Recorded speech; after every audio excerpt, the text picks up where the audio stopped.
Bien sûr, de crypto, les infos crypto pour ceux qui n'ont pas le temps. Cette news peut-elle nous donner enfin la direction? On va parler de ça ce matin, les gars. Et tout de suite, on fait un petit tour sur la map. On va voir aussi plein d'autres indicateurs. C'est parti, le BTC, il est à 22 454 $. On est plutôt très très stable, plus 0,1%. Ethereum, 1573 $. Un petit 0,5%. Pareil pour BNB, 287 $.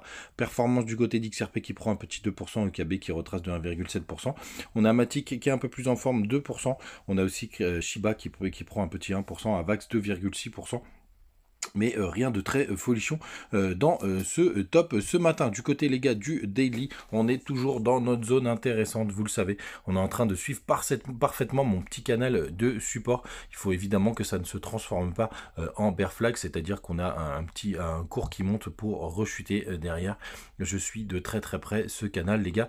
Il faut impérativement rester à l'écoute de ce qui se passe, hein, parce que si jamais on vient le perdre et qu'on a des vraies clôtures de bougies en daily, malheureusement, il est peu probable que ça puisse tenir, même si vous savez que c'est pas du tout mon scénario préféré. Et je vous montre aussi autre chose. Regardez ce magnifique W qu'on est en train de faire sur le MACD. On est en train de bien décélérer ici. Oui, ça fonctionne aussi sur le MACD. Ça veut dire que si jamais on a un cross des zéros, ça peut nous donner pas mal de jus pour un joli pump. C'est évidemment ce que je vise, les gars, mais rien n'est toujours confirmé à 100% tant qu'on n'a pas eu de confirmation et de cassure de ce petit canal. Du coup, les gars, du côté du long short ratio, qu'est-ce qu'on a de beau? Ça achète un petit peu sur le spot. C'est en train de vraiment se stabiliser sur le spot. On a toujours une majorité de personnes qui sont en longue. Ce serait vraiment intéressant qu'on ait pendant un pump, qu'on ait un maximum de personnes qui tentent de shorter pour alimenter le pump. On verra si ça va réussir. Pour l'instant, on est à 65% de longue. On a les fundings qui sont encore positifs ce matin. Et donc le sujet du jour, c'est qu'aujourd'hui, on a Jérôme Powell qui va parler à 16h.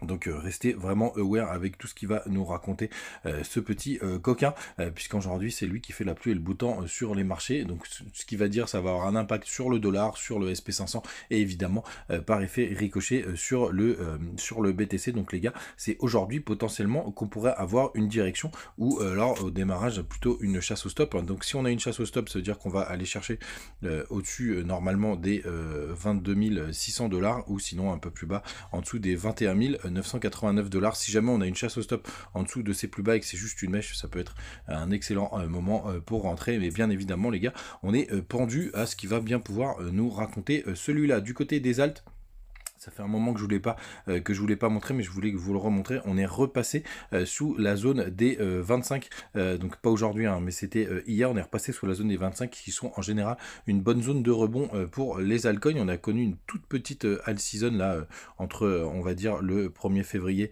et le 19 février, hein, toute petite, hein, c'était pas énorme.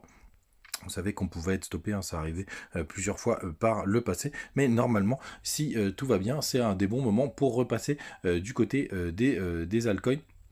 Évidemment, ça peut aller beaucoup plus bas, mais je voulais vous repartager ce graphique, ça fait longtemps qu'on n'a pas parlé, mais bien évidemment que je le surveille. Du côté des liquidations, n'hésitez pas à nous rejoindre sur le Telegram. On les partage tous les matins. On a un gros pic vers les 22 500 $. Donc pour le coup, je serais très surpris qu'on n'aille pas chercher toute cette liquidité juste là. On est tellement proche. Et puis quand on a un événement comme ça avec Jérôme Powell qui peut parler, c'est vraiment un des meilleurs moments. Et quand on dézoome, hein, on a aussi un très très gros pic vers les 35-36 000 $. C'est ici que pour le coup je vise, c'est vraiment ma target principale, et on a un énorme pic sous les 16 000. Mais pour le coup, là ce serait vraiment assez dramatique si on retourne les chercher. Encore que ça ferait un double bottom, mais c'est pas du tout le scénario que je vise. Vous le savez, je suis plutôt haussier. Désormais, les gars, n'oubliez pas, hein, j'ai des petits soucis là sur YouTube et sur TikTok et sur Instagram, donc n'hésitez pas à aller regarder les vidéos sur YouTube. Vous avez toujours les liens en description si vous allez sur la page d'accueil.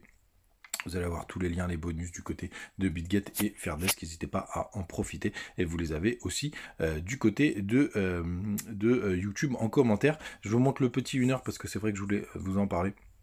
C'est assez intéressant de voir à quel point on est en train de latéraliser. Regardez-moi, c'est magnifique, ce magnifique range qui est très très propre en 1 heure. On le voit même en 4 heures.